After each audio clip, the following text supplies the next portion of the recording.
সুপ্রিয় শিক্ষার্থী, আশা করি তোমরা সবাই ভালো আছো। যে যেখানে আছো সুস্থ সুন্দর আছো। আজকে আমরা আবার তোমাদের মাঝে মাইক্রো ইকোনমিক্স এর নতুন বিষয় নিয়ে এসেছি। আমরা জাতীয় বিশ্ববিদ্যালয়ের এই অনলাইন ক্লাসে তোমাদেরকে সবাইকে স্বাগত জানাই, অভিনন্দন জানাই। এই করোনাকালীন সময়ে যে শিক্ষা কার্যক্রমের জন্য উদ্যোগ নিয়েছে জাতীয় বিশ্ববিদ্যালয় এই অনলাইন ক্লাসে, তাতে যুক্ত হতে পেরে নিজেকে গর্বিত এবং আনন্দিত অনুভব করছি। তোমরা সবাই স্বাস্থ্যবিধি মেনে চলবে। আজকে আমরা যে বিষয়টা পড়াচ্ছিলাম সেটা ব্যবস্থাপনার বিবিএ সম্মান প্রথম বর্ষের ব্যষ্টিক অর্থনীতি। সেখানে আমাদের আজকে আলোচনার শিরোনাম হলো বাজেট রেখা বিশ্লেষণ। প্রিয় শিক্ষার্থী, গত ক্লাসের মধ্যে আমিও আছি, সুশান্ত রায় চৌধুরী, তোমাদের সাথে। এখন আসি আমরা প্রথমেই আজকে আমাদের এই ক্লাসের আলোচ্য সূচিতে কি বিষয়গুলো আছে সেগুলো আমরা আজকে একটু এক ঝলক দেখে নিই। আজকে আলোচনার শেষে তোমরা যে বিষয়গুলো শিখতে পারবে এবং জানতে পারবে সেটা আমি এখন একটু বলছি। বাজেট রেখা ব্যাখ্যা করতে পারবে, বাজেট রেখা কি, কিভাবে ব্যাখ্যা করতে হয়, বাজেট রেখা অঙ্কন করতে পারবে, বাজেট রেখা এবং নিরপেক্ষ রেখার মধ্যে পার্থক্য চিহ্নিত করতে পারবে, বাজেট মানচিত্র চিহ্নিত করতে পারবে এবং নিরপেক্ষ রেখার সাহায্যে ভোক্তার ভারসাম্য যে ধারণা সেটা ব্যাখ্যা করতে পারবে। তাহলে সুপ্রিয় শিক্ষার্থী, আমরা শিক্ষণ ফল দেখলাম, মানে আজকে আমরা যে বিষয়গুলো আলোচনা শেষে আমরা যে বিষয়গুলো জানতে পারবো সেগুলো আমরা দেখলাম। এখন আমরা আসি পর্যায়ক্রমে, আমরা একটা একটা করে বিষয় নিয়ে আমরা আলোচনা করব। ধারণা, আমরা কিন্তু এই ইউটিলিটি চ্যাপ্টারের এর আগের কিন্তু দুটা ক্লাস নিয়ে নিয়েছি। আমাদের দ্বিতীয় এবং তৃতীয় ক্লাস ছিল, আজকে চতুর্থ ক্লাস। এই চতুর্থ ক্লাসেও ইউটিলিটি চ্যাপ্টারের বাজেট নিয়ে। তাহলে সুপ্রিয় শিক্ষার্থী, দাম রেখা বা বাজেট রেখা কি, তার আগে আমরা দেখি বাজেট কি জিনিস। বাজেট হলো পরিকল্পনার সংখ্যাত্মক প্রকাশ। কি বললাম? পরিকল্পনার সংখ্যাত্মক প্রকাশ। আমরা যখন পরিকল্পনা করি, সেই পরিকল্পনা বাস্তবায়নের জন্য অর্থ লাগবে, সেই কোন খাতে কতটুকু অর্থ লাগবে সেটা যখন আমরা সংখ্যাত্মক প্রকাশ করি তখন আমরা সেটাকে বাজেট করি। তাহলে বাজেট রেখা কি? বাজেট রেখা আর কিছুই নয়, অর্থনীতিতে ব্যাখ্যাগুলো কিন্তু অর্থনীতির মতো করে বলতে হবে, অন্য কোনো বিষয়ের দৃষ্টিভঙ্গি থেকে নয়। বাজেট রেখা হলো এমন একটা রেখা যেখানে বিভিন্ন বিন্দুতে ভোক্তা দুটি দ্রব্যের বিভিন্ন সংমিশ্রণের ক্রয় ক্ষমতা প্রকাশ করে। তাহলে মোট কথা কি? মোট কথা হলো বাজেট রেখা হলো এমন একটা রেখা যে রেখাতে অনলি দুটা দ্রব্যের যে বিভিন্ন সংমিশ্রণ থাকে সেখানে ক্রয় ক্ষমতা প্রকাশ করে।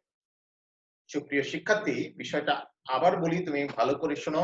তোমরা, বাজেট রেখা হলো এমন একটা রেখা যে রেখা বিভিন্ন বিন্দুতে ভোক্তার যে কোনো দুটা দ্রব্য ক্রয় করতে পারে। মনে করা হয় যে বাজেট রেখার ক্ষেত্রে দুটা দ্রব্যের বেশি ক্রয় করা পারবে না। এই দুটা দ্রব্যের কি পরিমাণ কিনতে পারবে ওই টাকা দ্বারা সেটা। তাহলে আমরা একটা চিত্রে দেখি, তোমরা একটু লক্ষ্য করো। এই যে দেখো, এখানে একটা চিত্র আছে। তাহলে এই যে এ বি রেখা, এটা হলো বাজেট রেখা। তাহলে আমার আয় নির্দিষ্ট। যদি আমি এ পণ্য শুধু ব্যবহার করি, ওয়াই প্রোডাক্ট ব্যবহার করি, তাহলে এই যে এইখান থেকে এইটুকু পরিমাণ আমরা ক্রয় করতে পারবো। আর যদি বি প্রোডাক্ট ক্রয় করি তাহলে এই পর্যন্ত ক্রয় করতে পারবো। তার মানে ই একটা ভারসাম্য বিন্দু। ই বিন্দু এমন একটা বিন্দু যেখানে আমরা এইটুক ক্রয় করেছি ওয়াই এবং এইটুক এক্স। তার মানে আমার বাজেট রেখা দ্বারা দুটা দ্রব্য যদি ক্রয় করি তাহলে কি পরিমাণ ক্রয় করতে পারবো সেইটা নির্দিষ্ট করে। যদি আমরা এই বিন্দুতে করি তাহলে কিন্তু একটু চেঞ্জ হয়ে যাবে। তাহলে প্রিয় শিক্ষার্থী, তাহলে তোমরা বিষয়টা একটু লক্ষ্য করো। বিষয়টা আমরা বোর্ডে যাব, তার আগে আমরা বৈশিষ্ট্য দেখি। মূল বিষয় হলো বাজেট রেখার বৈশিষ্ট্যগুলো কি। বাজেট রেখার মূল বৈশিষ্ট্য হলো সরলরেখা আকৃতির এই রেখা, সরলরেখা, ঋণাত্মক ঢাল, নিচের দিকে ঢাল, দুটি অক্ষকে স্পর্শ করে। এই যে এক্স অক্ষ বি বিন্দু এবং ওয়াই অক্ষ এ বিন্দুতে স্পর্শ করে। এটা রেখাচিত্রে প্রকাশ করা যায়, রেখাচিত্রে প্রকাশ করা যায় বিপরীত দাম অনুপাত। তার মানে একটা ছাড় দিলে আর একটা গ্রহণ করা যাবে, আর একটা গ্রহণ করলে ছাড় দেওয়া যাবে। এটা আমরা বোর্ডে দেখাবো। বাজেট রেখার স্থানান্তর, বাজেট রেখার স্থানান্তর হয়। প্রিয় শিক্ষার্থী, আমরা এখন একটু বোর্ডে আসি। এই বোর্ডে আসলে বাজেট রেখাটা আমরা ক্লিয়ার হবে। বিষয়টা হলো এইরকম, প্রিয় শিক্ষার্থী লক্ষ্য করো, আমরা ও এক্স ও ওয়াই এইটা আমরা একটা এখন এ বি বাজেট রেখা, এ আর এইটা ধরো তোমার বাজেট রেখা।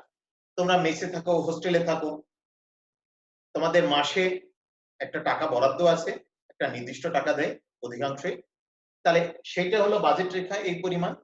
এখন এই বাজেট পরিমাণ, এইদিকে একটা প্রোডাক্ট আছে, ধরো এটা এক্স প্রোডাক্ট,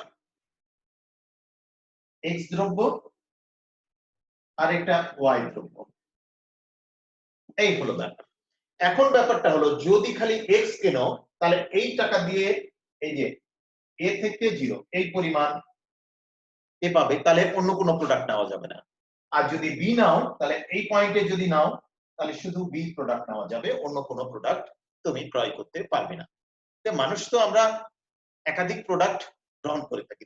বাজেট রেখাতে মূল বিষয় হলো দুটা, অনলি দুটা প্রোডাক্ট আমরা ব্যবহার করতে পারবো। তাহলে আমরা যদি দুটা কম্বিনেশন নিই তাহলে কি, এই পয়েন্টে যদি নিই, এইটা একটা পয়েন্ট, এই পয়েন্টে বাজেট রেখার পয়েন্টে নিই, তাহলে দেখো ওয়াই এখান থেকে এতটুকু পাবে আর এই পরিমাণ এক্স পাবে। কথা কি বোঝা গেল? তাহলে দেখো এখানে যদি ও এম দিই, এটা যদি এন দিই, তাহলে ও এম পরিমাণ ওয়াই দ্রব্য আর ও এন পরিমাণ হলো এক্স দ্রব্য পাবে। যদি এই পয়েন্টটা নিই, এই পয়েন্টে নিই, তাহলে দেখো এটা ধরো পি আর এটা কিউ, তাহলে তার মানে এমটাকে আমাকে কমাতে হলো, ওয়াইটাকে বাড়াতে হলো।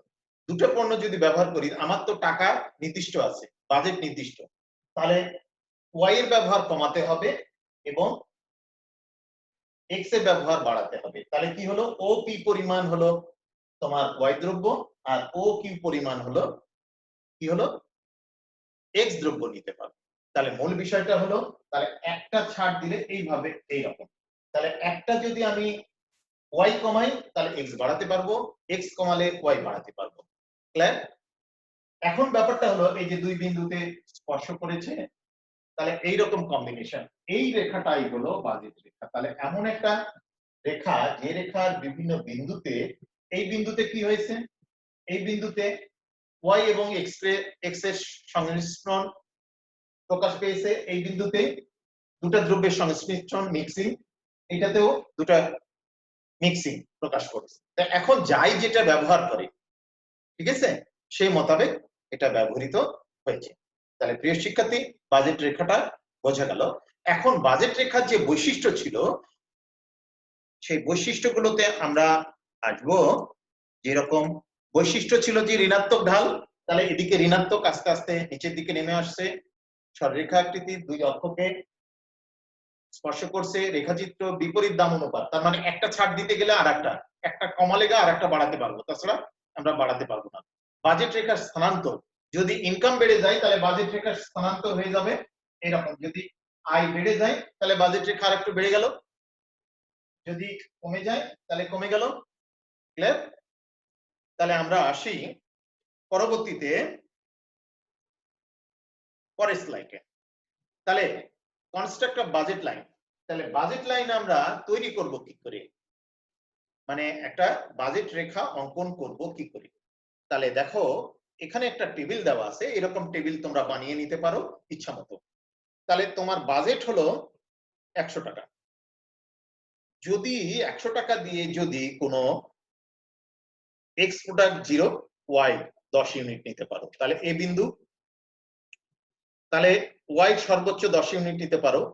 যদি যদি এটা এরকম না, দুটাই ব্যবহার করো, তাহলে এক্স 10 ইউনিট আর ওয়াই হলো 5 ইউনিট, তাহলে এটা ই বিন্দু হতে পারে, একটা নাম দাও। আবার দেখা যাচ্ছে সম্পূর্ণটাই এক্স ব্যবহার করছো, তাহলে এক্স হলো 20 ইউনিট আর ওয়াই হলো 0 ইউনিট, তাহলে বি। তাহলে দেখো এই যে এইরকম ওয়াই অক্ষ এবং এক্স অক্ষ আঁকালে, তাহলে এক্স যদি নাও তাহলে ওয়াই এর সর্বোচ্চ 10 আর এক্স এর সর্বোচ্চ 20 টেনে দাও এ আর বি বিন্দু।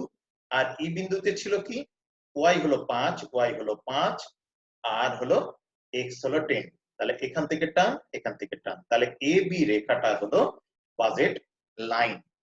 এ বি রেখা হলো বাজেট লাইন। তোমরা তাহলে বুঝতে পারছো যে বাজেট লাইন কিভাবে অঙ্কন করা যায়, খুব ইজি ব্যাপার। আমরা পরে আসি। Difference between budget line and indifference curve. আমরা ইনডিফারেন্স কার্ভ গত ক্লাসে পড়েছি, নিরপেক্ষ রেখা। এখন এখানে আমরা আজকে পড়লাম বাজেট লাইন। তাহলে বাজেট লাইন এবং তোমার নিরপেক্ষ রেখার মধ্যে ডিফারেন্স কি রকম হতে পারে? সংজ্ঞাগত ডিফারেন্স। একটা নিরপেক্ষ রেখা প্রতিটা বিন্দুতে স্যাটিসফ্যাকশন সমান, ঠিক আছে, এমন একটা রেখা যার প্রতিটা বিন্দুতে স্যাটিসফ্যাকশন সমান।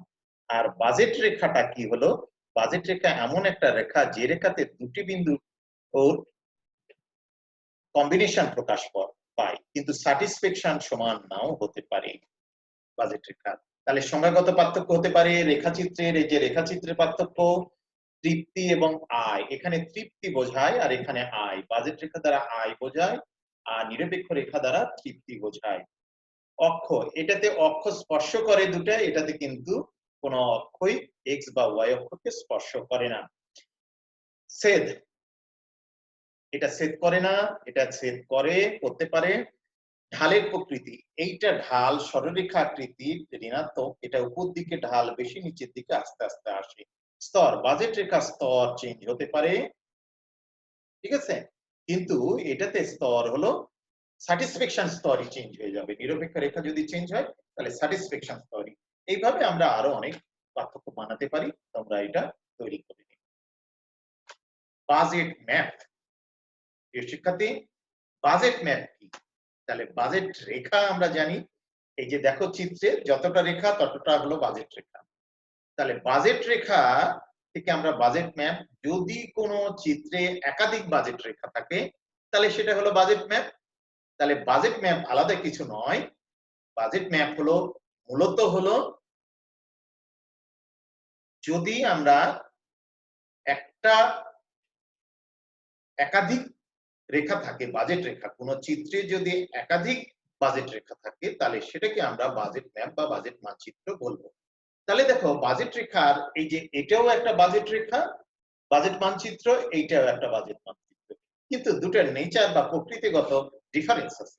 সেই ডিফারেন্স কি? এখানে ধরো এই যে এ বি একটা budget Rekha, a dash B dash, তাহলে এইটা বাজেট রেখা হলো, তার নিচে যদি এ ওয়ান বি ওয়ান এটা যদি হয় তাহলে তার বাজেট কমে গেছে, তার মানে তার ইনকাম আয় কমে গেছে। আয় যদি কমে যায় তাহলে বাজেট রেখা নিচে চলে আসবে। আর এর উপরেরটা এ টু বি টু, মানে তার মানে আয় বেড়ে গেছে, তাহলে বাজেটও বেড়ে গেছে।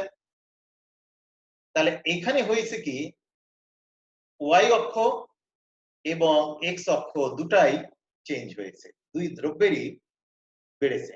আর এইখানে যে কি হয়েছে, এখানেও বাজেট রেখা গুলো চেঞ্জ হয়েছে। ধরো এ বি, এখানে এ বি টু যখন হয়েছে বাজেট রেখা, তাহলে এখানে ওয়াই অক্ষের যে প্রোডাক্ট ওয়াই প্রোডাক্টের কোনো চেঞ্জ হয়নি দামে এবং চাহিদা, কিন্তু বি প্রোডাক্ট চেঞ্জ হয়ে গেছে।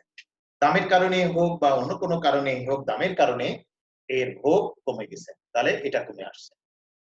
এই প্রোডাক্টটা ঠিক আছে, এই প্রোডাক্টের চাহিদা কোনো বা দাম চেঞ্জ হয়নি, এই প্রোডাক্টটা চেঞ্জ হয়ে গেছে। তাহলে সেটা কি হয়েছে, সেইটা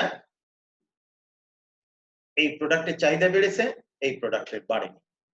তাহলে প্রিয় শিক্ষার্থী, আমরা একটু আমাদের ব্ল্যাকবোর্ডে যাই। সরি, ব্ল্যাকবোর্ড না, হোয়াইট বোর্ড। আমরা তাহলে দেখো বাজেট রেখাটা কি রকম আমরা দেখতে পারি। তাহলে এই রকম, এইটা যদি বাজেট রেখা হয়, এইটা একটা এইরকম রেখা হলে তাহলে এই রেখা যার আয় কম, এখান থেকে এই রেখা, এটা হলো আয় বেশি, এটাতে এটা আরো আয় বেশি। তাহলে এইটা যদি ওয়াই প্রোডাক্ট হয় আর এটা এক্স প্রোডাক্ট হয়, তাহলে দেখো যখন আয় বাড়ছে এখান থেকে এতটুকু ভোগ বাড়ছে, এতটুকু ভোগ বাড়ছে। এখান থেকে যদি এটাতে যাই তাহলে এখান থেকে এতটুকু ভোগ বাড়ছে আর এতটুকু ভোগ বাড়ছে। তাহলে এইরকম বাজেট মানচিত্রে বাজেট রেখা বাড়ার সাথে সাথে দুই দিকেই দুই ধরনের প্রোডাক্টেরই ব্যবহার বাড়ছে। কিন্তু যদি এইরকম হয়,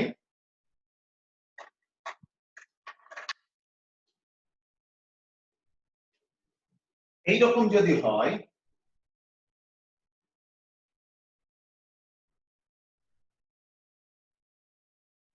এইরকম হয়, তাহলে শিক্ষার্থী দেখো এ বি যদি এটা হয়, তাহলে এ বি একটা বাজেট রেখা, এখান থেকে এ সি এ ডি এইরকম যদি হয়, তাহলে যদি তাহলে এটা ওয়াই প্রোডাক্ট আর এটা এক্স প্রোডাক্ট, তাহলে ওয়াই প্রোডাক্টের এই যে ডিমান্ড আমার ভোগ কমেনি, চাহিদা দামের কারণেই হোক, এই দামের কারণে বা এই দামের কারণে, ধরো এই দাম ফিক্সড, ওয়াই প্রোডাক্টের দাম আমাদের ফিক্সড আছে, ওয়াই প্রোডাক্টের দাম ফিক্সড আর এক্স প্রোডাক্টের দাম কমা বাড়ার কারণে, কারণ দাম বাড়লে কি হয়, চাহিদা কমে, আর দাম কমলে চাহিদা বাড়ে। এটা ধরো যে দাম কমেছে, তাহলে চাহিদা বেড়ে যাবে, আর দাম বেড়ে গেছে চাহিদা কমে যাবে। তাহলে এই রেখাটা ওয়াই প্রোডাক্টের দাম কমা বাড়া হয়নি, ফিক্সড আছে, এক্স প্রোডাক্ট হয়েছে কি, তাহলে আমার কমে গেলে, দাম কমে গেলে বেড়ে যাবে চাহিদা, আর দাম যদি বেড়ে যায় তাহলে চাহিদা কমে যাবে, তাহলে রেখাগুলো চেঞ্জ হয়ে যাবে। এইটা হলো বাজেট মানচিত্র। তাহলে প্রিয় শিক্ষার্থী, আমরা আসি, এখন আমরা পরবর্তী স্লাইডে আসবো। আমরা দেখি পরবর্তী স্লাইডে আমাদের কি আছে। আছে নিরপেক্ষ রেখার সাহায্যে ভোক্তার ভারসাম্য অবস্থা।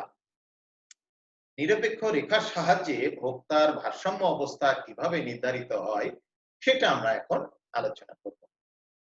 তাহলে আমাদের ভোক্তা ভারসাম্য নির্ধারিত হবে, বলে রাখি আগেই, নিরপেক্ষ রেখা বাজেট রেখা, যেখানে ছেদ করবে সেখানে নয়। কোথায়?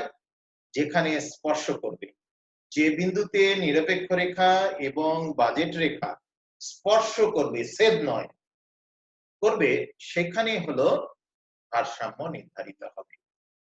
তাহলে নিরপেক্ষ রেখার সাহায্যে ভোক্তার ভারসাম্য আলোচনা করার পূর্বে আমরা ভোক্তার ভারসাম্যের অনুমিত শর্তগুলো আমরা একটু দেখার চেষ্টা করি। কেমন? 1 নম্বর, দুটি দ্রব্য ভোক্তা কেবলমাত্র ভোগ করে। বাস্তবে আমরা দুটা দ্রব্য ভোগ করি না, কিন্তু ভোক্তার ভারসাম্য যখন আমরা নির্ধারণ করতে যাব, তাহলে এই তত্ত্বের থিওরির ক্ষেত্রে আমরা ধরে নেব যে দুটি দ্রব্য ভোক্তা, অনলি দুটি দ্রব্য ভোগ করে, তার বেশি নয়। ভোক্তার আয় সীমাবদ্ধ, তার মানে আজকে একরকম আয়, কালকে একরকমের আয় নয়। এ মাসে আয় যেরকম, পরের মাসে আয় আর এক রকম নয়, ফিক্সড। ভোক্তার আয় সীমাবদ্ধ, ফিক্সড, প্রতি মাসে ফিক্সড। এই সীমাবদ্ধ আয়ের সম্পূর্ণটাই দুটা দ্রব্যের ক্ষেত্রে ব্যবহার করে। আসলে বাস্তবে করে না, কিন্তু এই থিওরির ক্ষেত্রে ধরে নেওয়া হয়েছে তার টোটাল আয় মানে টোটাল বাজেট, এই টোটাল বাজেটটাই দুটি দ্রব্যের ক্ষেত্রে অনলি ব্যবহার করে। ঠিক আছে? তারপরে কি? দ্রব্যের দাম স্থির, যে দুটা দ্রব্য আমরা ধরছি এই দুটা দ্রব্যের দাম স্থির থাকে, কিন্তু বাস্তবে অনেক সময় থাকে না, অনুমিত শর্তে ধরে নেওয়া হচ্ছে স্থির। তারপরে দ্রব্যের এককগুলো সমজাতীয়, দ্রব্যের যে এককগুলো আছে সমজাতীয়, সিমিলারিটি আছে। ভোক্তার আচরণ যুক্তিসঙ্গত, ভোক্তার আচরণ যুক্তিসঙ্গত, তার মানে ভোক্তা কখনো অসঙ্গতি আচরণ করবে না, হঠাৎ করে তার ভোগ বাড়াবে না, হঠাৎ করে ভোগ কমাবে না। তাহলে এগুলো অনুমিত সত্য, এই 6টা অনুমিত সত্যকে কেন্দ্র করে এই ভোক্তার ভারসাম্য বিশ্লেষণ করা হয়। তাহলে আমরা কিভাবে করব দেখো।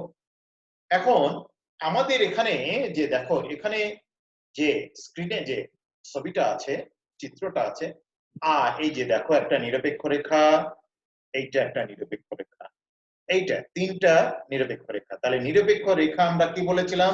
নিরপেক্ষ রেখা হলো এমন একটা রেখা যে রেখার বিভিন্ন বিন্দুতে দুটি দ্রব্যের সংমিশ্রণের স্যাটিসফ্যাকশন সমান। নিরপেক্ষ রেখাতে কি হয়? সব বিন্দুতে, একটা রেখার যে কোনো বিন্দুতে স্যাটিসফ্যাকশন সমান। আর বাজেট রেখা, এই যে বাজেট রেখা, তাহলে এখানে স্পর্শ করেছে কি? সি। তাহলে সি তে আমার ভারসাম্য নির্ধারিত হয়েছে, এ বা বি তে নয়, এ ছেদ করেছে। তাহলে ছেদ করলে দেখো বাজেট রেখার উপরে স্যাটিসফ্যাকশন বেশি হয়, নিচে কম হয়। তাহলে এই রেখা যেহেতু নিরপেক্ষ রেখা, এটা ছেদ করেছে, এর নিচে স্যাটিসফ্যাকশন কম, এর উপরে স্যাটিসফ্যাকশন বেশি। এখানে বি এর উপরে স্যাটিসফ্যাকশন বেশি, বি এর নিচে স্যাটিসফ্যাকশন কম। তাহলে নিরপেক্ষ রেখার কখনো এই যে এ বি বিন্দুতে স্যাটিসফ্যাকশন আলাদা আলাদা হবে না, একই হতে হবে। তাহলে এই নিরপেক্ষ রেখাতে ওই ভোক্তা অবস্থান করছে না। 2 নম্বর নিরপেক্ষ রেখাতে সি, সি তে অবস্থান করছে, তাহলে সি তে স্পর্শ করেছে, তার মানে সি তে ভারসাম্য নির্ধারিত হবে। নিরপেক্ষ রেখা 3, এই 3 এর ক্ষেত্রে বাজেট সেটা বুঝতে পারছে না, তার মানে ক্রয় ক্ষমতায় নাই। তার মানে আমরা কিন্তু আবার একটু আমরা মূল বিষয়ের দিকে যাই, দেখে একটু হোয়াইট বোর্ডে যাই, তোমাদেরকে একটু ক্লিয়ার করি। এইটা একটা নিরপেক্ষ রেখা, এইটা একটা, ঠিক আছে? আমরা যদি এখানে একটা স্পর্শক আঁকি, এইটা এরকম দিলাম, এইটা এইটা, তাহলে সুপ্রিয় শিক্ষার্থী দেখো এটা IC1, IC2, IC3, তাহলে তিনটা নিরপেক্ষ রেখা, এটা A B budget Rekha, A B budget রেখা। তাহলে কি হয়েছে? আমরা কি বললাম? আমাদের ভারসাম্য নির্ধারিত হবে তখনই নিরপেক্ষ রেখাকে বাজেট রেখা যেখানে স্পর্শ করবে, এইটা সেখানে। এখন মূল হলো এই নিরপেক্ষ রেখার প্রতিটা বিন্দুতে আমার স্যাটিসফ্যাকশন সমান হতে হবে, এখানে এখানে এখানে সব জায়গাতে। তাহলে এই বিন্দু আর এখানে যে বিন্দু, এখানে ধরো পি আর এখানে কি, এই অক্ষরগুলো তোমরা যে কোনো ক খ গ ঘ যে যা কিছু ব্যবহার করতে পারো, এইটা সিম্পল কোনো ব্যাপার না। তোমরা বর্ণনা লেখার সময় যদি ঠিক লেখো তাহলে কোনো সমস্যা না। তাহলে মূল বিষয় হলো এখানে যদি আমি ধরি এটা এম, তাহলে মূল বিষয়টা হলো কি? তাহলে এই বাজেট রেখা এটাও নিরপেক্ষ রেখাকে সেভ করেছে, করার ফলে এখান থেকে এতটুকুর স্যাটিসফ্যাকশন বেশি, এইটা এতটুকুর স্যাটিসফ্যাকশন কম, এখান থেকে এতটুকুর স্যাটিসফ্যাকশন বেশি, এটা কম। তাই এটা তো কখনো হবে না। নিরপেক্ষ রেখার আমার বৈশিষ্ট্য ছিল প্রত্যেকটা বিন্দুতে স্যাটিসফ্যাকশন সমান থাকবে, কিন্তু এই নিরপেক্ষ রেখাতে সেটা থাকছে না। কিন্তু এটাতে এম বিন্দু, তাহলে এটাতে স্যাটিসফ্যাকশন সমান, এখানে সমান, এখানে সমান। বাজেট রেখা করেছে কি? নিরপেক্ষ রেখাকে এখানে স্পর্শ করেছে, তার মানে এখানেই ভারসাম্য নির্ধারিত হবে। তাহলে আমার এটা এক্স প্রোডাক্ট এতটুকু দিবে, আর ওয়াই প্রোডাক্ট এতটুকু দিবে, ওয়াই প্রোডাক্ট এতটুকু, ওয়াই প্রোডাক্ট এতটুকু, এক্স প্রোডাক্ট সে কিনবে, দিয়ে ভারসাম্য নির্ধারণ হবে, কারণ তার দাম লিমিটেড। কিন্তু নিরপেক্ষ রেখা এখানে যদি আমরা যাই এই রেখাতে, তাহলে এই পরিমাণ দ্রব্য কেনার মতো তার বাজেটই নাই, ক্রয় ক্ষমতা নাই।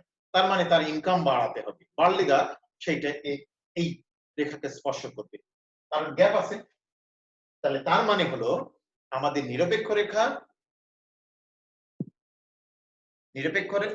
বাজেট রেখাকে যেখানে স্পর্শ করবে সেখানে আমাদের ভারসাম্য নির্ধারিত হবে।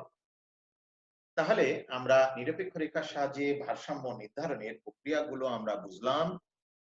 আমরা পরবর্তীতে আসি। আমরা এখানে এখন দেখব এই বাজেটেরই আয় প্রভাব, পরিবর্তন প্রভাব বা দাম প্রভাব, ভোক্তার ভারসাম্যের পরিবর্তন। ভোক্তার ভারসাম্য কিভাবে পরিবর্তন হয়ে যেতে পারে সেটা 3 ধরনের প্রভাব দ্বারা প্রভাবিত হয়, একটা আয়ের দ্বারা, একটা পরিবর্তন প্রভাব দ্বারা, একটা দাম প্রভাব দ্বারা। তাহলে সুপ্রিয় শিক্ষার্থী আমরা আসি, তাহলে কি রকম? প্রথমেই আমরা আসি আয় প্রভাব। তাহলে আয় প্রভাবটা কি রকম সেটা আমরা একটু বোঝায়। আমরা প্রথমেই ভারসাম্য কি বলেছি? নিরপেক্ষ রেখা এবং বাজেট রেখা যেখানে স্পর্শ করে সেখানেই হলো ভারসাম্য নির্ধারিত হয়। প্রিয় শিক্ষার্থী, বাম দিকে এই যে দেখো এই চিত্রটাতে আমরা আগের যে জিনিসটা দেখলাম, এই যে 1 2 3 4 চারটা নিরপেক্ষ রেখা এই বিন্দুতে স্পর্শ করেছে বাজেট রেখা। ছেদ বিন্দুতে কখনোই ভারসাম্য হবে না, কি হবে? স্পর্শ বিন্দুতে। তাহলে এ বিন্দুতে স্পর্শ করেছে, তাহলে এখানে এ তে ভারসাম্য নির্ধারণ হয়েছে, ইকুইলিব্রিয়াম। ওকে, এখন ডান দিকে চিত্র যেটা সেটা হলো ইনকামিং ইফেক্ট। আয় পরিবর্তনের সাথে অন্যান্য পারিপার্শ্বিক অবস্থা যদি অপরিবর্তিত থাকে, কি রকম? ভোক্তার রুচি, দ্রব্যমূল্য, ভোক্তার রুচি পছন্দ যদি অপরিবর্তিত থাকে, তাহলে আয় পরিবর্তন হওয়ার ফলে যদি ভোক্তার ভারসাম্য পরিবর্তিত হয়ে যায় তাহলে সেটা আয় প্রভাব। তাহলে কি রকম? তার মানে আয় বাড়লে ভোগ বাড়ে, যদি আয় বাড়ে তাহলে ক্রয় ক্ষমতা বাড়ে, তাহলে ক্রয় ক্ষমতা যদি বাড়ে তাহলে ভারসাম্য আলাদা হবে। তখন কি করবে? তখন সে আরো আরো বেশি ভোগ করতে চাইবে। তাহলে যদি আয় বাড়ে তাহলে বাজেট বাড়বে, আয় বাড়লে কি হবে? বাজেট বাড়বে। তাহলে বাজেট বাড়লে কি হবে? পণ্যগুলো ক্রয় ক্ষমতা বাড়বে, তাহলে তার ভারসাম্য চেঞ্জ হয়ে যাবে। কেমন? সুপ্রিয় শিক্ষার্থী, লক্ষ্য করো, এখানে দেখো যোগান রেখা, আইসিসি যোগান রেখা, যোগান রেখা, আর এখানে কি হয়েছে? বাজেট রেখা। বাজেট রেখা কি? এই যে এ এ ড্যাশ, এটা কি হয়েছে? এই যে আইসি ওয়ান নিরপেক্ষ রেখাকে স্পর্শ করেছে কোন বিন্দুতে? জি বিন্দুতে। এখন ঘটনা হচ্ছে এই কাস্টমারের যদি আয় বেড়ে বি বি ড্যাশ হয়, তাহলে আয় কিন্তু বেড়ে গেছে। বেড়ে যাওয়ার ফলে হয়েছে কি?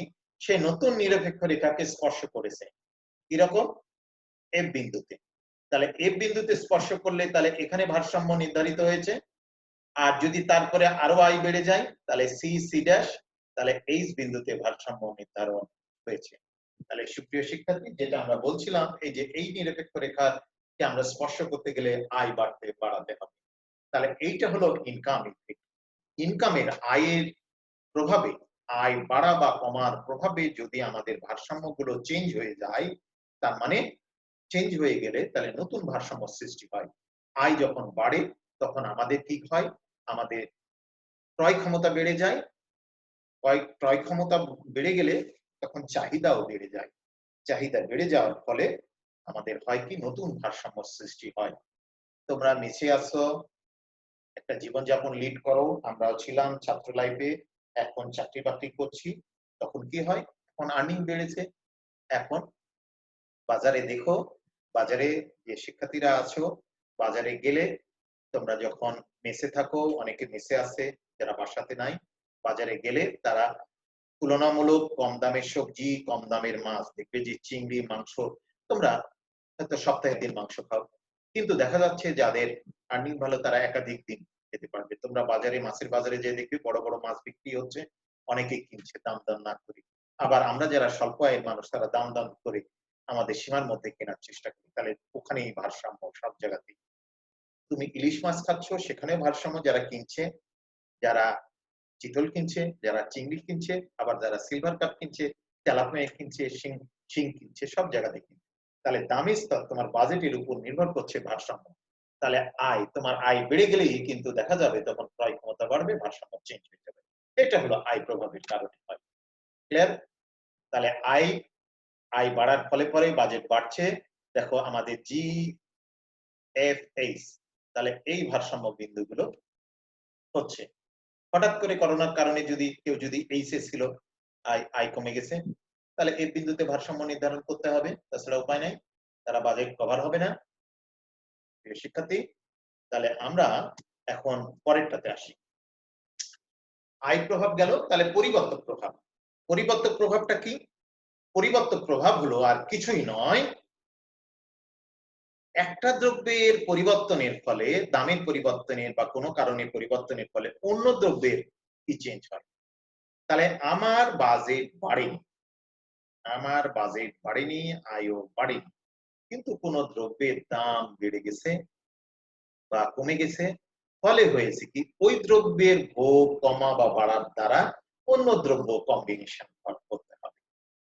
প্রিয় শিক্ষার্থী, তোমরা যেমন আছো, তোমাদের যদি বাজেট নির্দিষ্ট হয় তোমার বাবা মাদের, যেরকম এখন এই যে ক্লাস করছো, নরমাল ফেস টু ফেস যখন ক্লাস করছো, তাহলে সেই সময় কি হয়েছে, তোমাদের অনলাইনে ক্লাস করতে হয়নি, তোমাদের ডাটা কিনতে হয়নি, এই খাতে খরচ ছিল না। কিন্তু তোমরা ফেসবুক যাই ব্যবহার করো সেটা তুলনামূলক কম ছিল। এখন কিন্তু ডাটা কেনার কস্ট বেড়ে গেছে, তাহলে অন্য খাতের কস্টটা কমিয়ে এই খাতে বাড়াতে হবে। তাহলে যেহেতু আমরা এখানে দুটা দ্রব্যের ক্ষেত্রে কম্পেয়ার করছি, তাহলে পরিবর্তক প্রভাব একটার পরিবর্তনের ফলে আরেকটার পরিবর্তন কিভাবে হবে, তার মানে দুটি দ্রব্যের মধ্যে যে আপেক্ষিক পরিবর্তন সেটা। এখানে লক্ষ্য করো, এইদিকে একটা প্রোডাক্ট, এইদিকে একটা প্রোডাক্ট। তাহলে দেখো এই যে একটা নিরপেক্ষ রেখা আয়, এখানে দেখো প্রথম এই যে বাজেট রেখা কি হয়েছিল, এ বিন্দুতে স্পর্শ করেছে। তাহলে এ বিন্দুতে যদি স্পর্শ করে, তাহলে আমার M1, এই যে M1 পরিমাণ আমার ভোগ করতাম, আর এটা করতাম Q1। তাহলে এখান থেকে ধরো এই পণ্যের দাম কমে গেছে, চাহিদা বেড়েছে, বা এই দ্রব্যের দাম বেড়ে গেছে, এই লাইনের দ্রব্যের দাম বেড়ে গেছে, তাহলে আমার ভোগ কমাতে হবে। ভোগ কমায় দিলাম M11, আর এদিকে বাড়ায় দিলাম, তাহলে এটা কি Q1, Q11 থেকে Q1 এ চলে গেল। তাহলে কি হলো, সি বিন্দুতে চলে গেল। তাহলে এটা কমলো, তাহলে আমার নতুন ভারসাম্য তৈরি হলো। তাহলে এই যে দেখো এই লাইন ডট ডট করে, এই লাইনে ভারসাম্য, এই নিরপেক্ষ রেখার সব বিন্দুতে কিন্তু স্যাটিসফ্যাকশন সমান। এখানে দেখো ক্রস করেনি, স্পর্শ করলো। তাহলে আমার বাজেট এইরকম ছিল, এই বাজেটটাকে কিন্তু আমার রিঅ্যারেঞ্জ করতে হবে। এখন তাহলে এই যে এই বিন্দু থেকে এই বিন্দুতে চেঞ্জ হয়ে গেলাম, তার মানে এই যে এইটুকের M1 থেকে M11 এর যে পরিবর্তন, তার সাথে এই যে Q11 থেকে Q1 এইটুকের যে পরিবর্তনের যে আপেক্ষিক পরিবর্তন, এইটাই হলো পরিবর্তক প্রভাব। তার মানে এটার পরিবর্তনের ফলে এটা কতটুকু আমি পরিবর্তন করছি। ঠিক আছে, এখান থেকে আবার যদি আমরা এখানে যাই, সেটা হলো ইনকাম ইফেক্ট, আয় প্রভাব। তাহলে আয় আমাদের যদি এখান থেকে দেখো, এখান থেকে এখানে যখন যাব, ধরো আমার এই বিন্দুতে ভারসাম্য আছে, তাহলে এখন আমার আয় বেড়ে গেছে, যে বাজেটও বেড়ে গেছে, তখন এখানে গেছে। তাহলে এই পয়েন্টে ছিলাম, এই পয়েন্ট থেকে এখানে গেলাম, তাহলে এই পয়েন্ট থেকে এখানে আমার চলে যাবে, আর এখান থেকে এখানে চলে যাবে। সুপ্রিয় শিক্ষার্থী, আমরা আসো একটু আমরা পড়ে দেখি। দেখো মূল বিষয়টা হলো আমরা কি রকম 0 x y এরকম তো,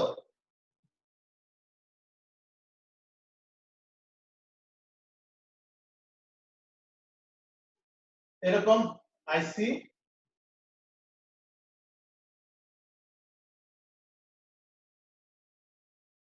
এইরকম আইসি 2 আইসি 1। এখন মূল বিষয় হলো পরিবর্তক প্রভাবের বিষয়টা হলো কি, এই বিন্দুতে আমার স্যাটিসফ্যাকশন, ওকে, এই বিন্দুতে স্যাটিসফ্যাকশন। তাহলে দেখো এই পরিমাণ আমি ওয়াই দ্রব্য, আর এটা এক্স দ্রব্য, তাহলে এই পরিমাণ আমি ওয়াই দ্রব্য আর এই পরিমাণ এক্স দ্রব্য গ্রহণ করছি, এই বিন্দুতে আমার স্যাটিসফ্যাকশন আছে। এখন বিষয় হলো যে এইটার দাম আমার বেড়ে গেল, তাহলে আমি এই পরিমাণ পাবো না, আমার এটা কমাতে হবে। ঠিক আছে, তাহলে এটা কমায় দিলাম, এটা তখন বাড়ায় দিই, তাহলে এইটুক পরিমাণ আমি ওয়াই দ্রব্য আর এইটুক পরিমাণ আমি এক্স দ্রব্য গ্রহণ করবো। তাহলে আমার এই বিন্দুটা হলো, তাহলে এই বিন্দুতে আমার তখন বাজেট রিঅ্যারেঞ্জ করে, এখন ধরো আমাদের তাহলে এই যে এই রেখাটা হবে, তখন বাজেট রেখা হয়ে গেল। এখন আমাদের অনেক সময় আয় আপ ডাউন হয়, আয় আপ ডাউন হওয়ার জন্য দাম বেড়ে যাচ্ছে। তাহলে এই বিন্দু থেকে যে এই বিন্দু গেলাম, এই যে এখান থেকে আমি এখানে চেঞ্জ হচ্ছি, চেঞ্জ শিফট করছি, এখানে এদিকে এই পয়েন্টে ছিলাম, এই পয়েন্ট থেকে এই পয়েন্টে শিফট করলাম, এই পয়েন্ট থেকে তাহলে এই নিরপেক্ষ রেখা প্রত্যেকটা বিন্দুতে স্যাটিসফ্যাকশন সমান। তাহলে স্যাটিসফ্যাকশন যদি সমান হয় তাহলে এই বিন্দু থেকে এই স্যাটিসফ্যাকশনে আসলাম, হয়তো একটা পণ্য ছেড়ে দিলাম আর একটা পণ্যকে বেশি গ্রহণ করলাম। তাহলে বিষয়টা কি হলো? তাহলে বিষয়টা হলো যে আমার যে পরিবর্তক প্রভাব যেরকম আগের দিনে ছিল, এখন তো খাদ্য অভাব অত নাই। আমরা যখন ছোটবেলা ছিলাম গরিব মানুষেরা কি করত, যখন গম উঠতো তখন ভাতের বদলে তারা রুটি খেত। এখন ধনীরা উল্টে গেছে, ধনীরা ডায়াবেটিস বিভিন্ন ডায়েট করার জন্য এখন রুটি খায়। কিন্তু আগে মনে করা হতো যে গরিব মানুষেরা মানে রুটি খেত, ধনীরা রুটি খেতে চেত না। তার মানে কি তারা অভাবে তারা না, বা আলু আলু দিয়ে রুটি করে খেত, তার মানে একবেলা ভাত খেত দুবেলা রুটি খেত। তাহলে যেহেতু চালের দাম বেশি তারা চালের ব্যবহারটা কমায় তারা গম বা আলুতে শিফট করত। কিন্তু তাদের যেহেতু বাজেট একই আছে তা চলতে হবে তো, খেতে হবে তো, সেই করত। আর যারা ধনী আছে তারা চালি খেত বা সুগন্ধি চাল। কিন্তু এইটা হলো পরিবর্তন প্রভাব, মানে দানে মানে তোমার একটা দাম ব্যবহার কমায় আর একটা ব্যবহার বাড়ানোর ফলে। তাহলে প্রিয় শিক্ষার্থী সেটা বুঝতো। তাহলে এখান থেকে যদি আমার চেঞ্জ হয়ে যায়, শিফট হয়ে যায়, ধরো যে এই পরিমাণ গেল বা আয় বেড়ে গেল, তাহলে এখানে যদি যাই, এখানে যদি সেট করে, তাহলে আমার কিন্তু এটা শিফট, এখান থেকে এটা তখন আয় প্রভাব। ওটা আয়ের কারণে, আয় বাড়লে পারে বাজেট বেড়ে যাবে, তখন ওই নিরপেক্ষ রেখাতে আমরা থাকবো না, আমরা নতুন নিরপেক্ষ রেখাতে চলে যাব। তাহলে শিক্ষার্থী তাহলে আমরা এখন সাবস্টিটিউট পরিবর্তক প্রভাব আমরা দেখলাম, এখন প্রাইস ইফেক্ট দাম প্রভাব। দাম প্রভাবটা কি? এখন প্রিয় শিক্ষার্থী আমরা লাস্ট স্লাইডে চলে আসছি। তাহলে আমরা ছিলাম প্রথমে আয় প্রভাব, আয়ের কারণে পরিবর্তন হচ্ছে ভারসাম্য। তারপরে পরিবর্তক প্রভাব মানে একটা পণ্যের দামের পরিবর্তনের কারণে অন্য দ্রব্যের শিফট ভোগ কম বেশি হয়ে যাচ্ছে, যে ভারসাম্য নতুন। আর প্রাইস ইফেক্ট, প্রাইস ইফেক্টের যে জিনিসটা হলো, মোট কথা হলো ভোক্তার রুচি, আয়, পছন্দ এগুলো যদি অপরিবর্তিত রেখে দ্রব্যের দামের পরিবর্তনের ফলে, দ্রব্যের দামের পরিবর্তনের ফলে যদি তার ভারসাম্য চেঞ্জ হয়ে যায়, তখন সেটা হলো প্রাইস ইফেক্ট। তার মানে একটা দ্রব্যের সাথে আরেকটা দ্রব্যের কম্বিনেশন না করে যদি পণ্যের দামের কারণে হয়, দামের কারণে আমরা শিফট করে যাচ্ছি, ভোক্তার আয়, রুচি, পছন্দ সব ঠিক আছে, কিন্তু পণ্যের দামের কারণে পরিবর্তক প্রভাবে একটা জিনিস লক্ষ্য করো, পরিবর্তক প্রভাবে কিন্তু এক জায়গা থেকে আরেকটা জায়গা ছিলাম। তাহলে পরিবর্তক প্রাইস ইফেক্টটা হলো আয় প্রভাব এবং পরিবর্তক প্রভাব এই দুটার সম্মিলিত রূপ। তার মানে হলো লক্ষ্য করো এরকম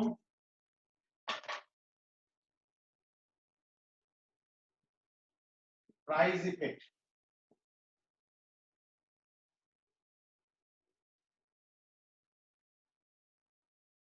প্রাইস ইফেক্ট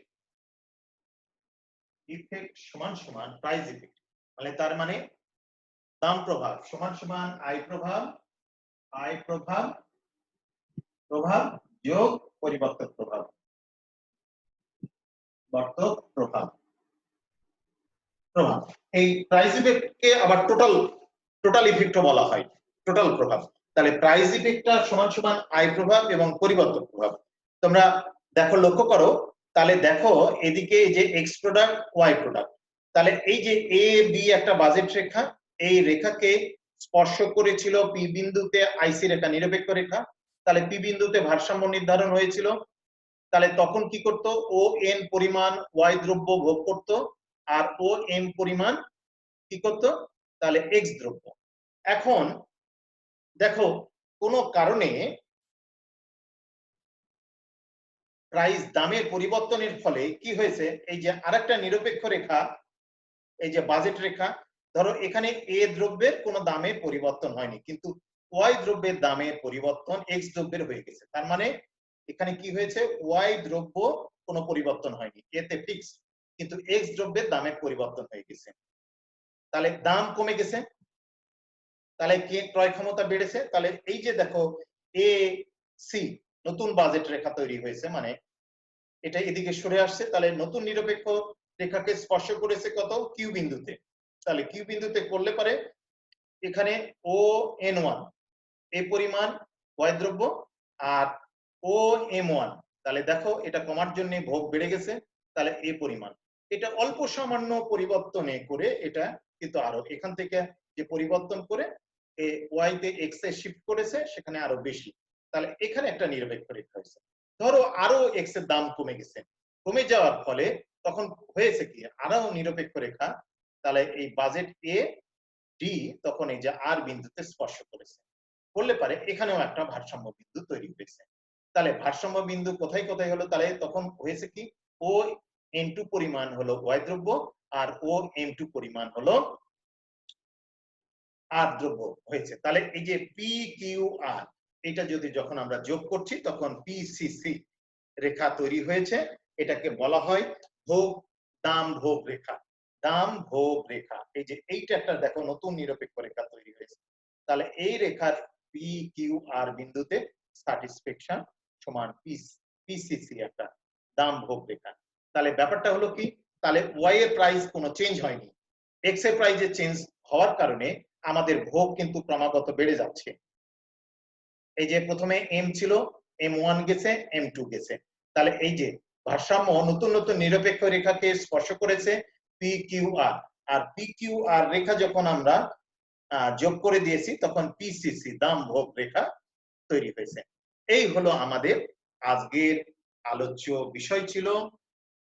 সুপ্রিয় শিক্ষার্থী, তোমরা অবশ্যই বুঝতে পারছো তাহলে আমাদের আজকে কি কি ছিল, আমরা একটু ফলো আপ করি। আমরা ছিল দাম এবং বাজেট রেখা কি তার বৈশিষ্ট্য পড়লাম, আমরা বাজেট রেখা অঙ্কন দেখলাম, তাহলে বাজেট লাইন এবং ইনডিফারেন্স বাজেট রেখা এবং নিরপেক্ষ রেখার পার্থক্য দেখলাম, বাজেট মানচিত্র দেখলাম, তারপরে কি নিরপেক্ষ রেখার সাহায্যে ভোক্তার ভারসাম্য নির্ধারণ হয় কিভাবে দেখলাম, তারপর আয় প্রভাব, পরিবর্তক প্রভাব এবং দাম প্রভাব কিভাবে হয়, আয় প্রভাব এই যে এটা পরিবর্তক প্রভাব, এই যে দেখো এখানে আবার আর দাম প্রভাবও দেওয়া আছে, এই যে দেখো এই যে এখান থেকে এইটু এ থেকে সি এটা পরিবর্তক প্রভাব, সি থেকে এই যে বি তে পৌঁছেছে এইটা দেখো এই যে ইনকাম ইফেক্ট আয় প্রভাব, আর এই যে টোটাল ইফেক্ট এখান থেকে এই পর্যন্ত গিয়েছে টোটাল ইফেক্টটাই হলো এই যে প্রাইস ইফেক্ট। তাহলে আমরা প্রাইস ইফেক্টও পড়লাম। তাহলে আজকে আমরা এই আলোচনাটা মূলত সুকেশ স্যারের বই আমি ফলো করেছি, আর সব বই একই ধরনের বিষয়ই আছে, তোমরা যে কোনো বই ব্যবহার করতে পারবে।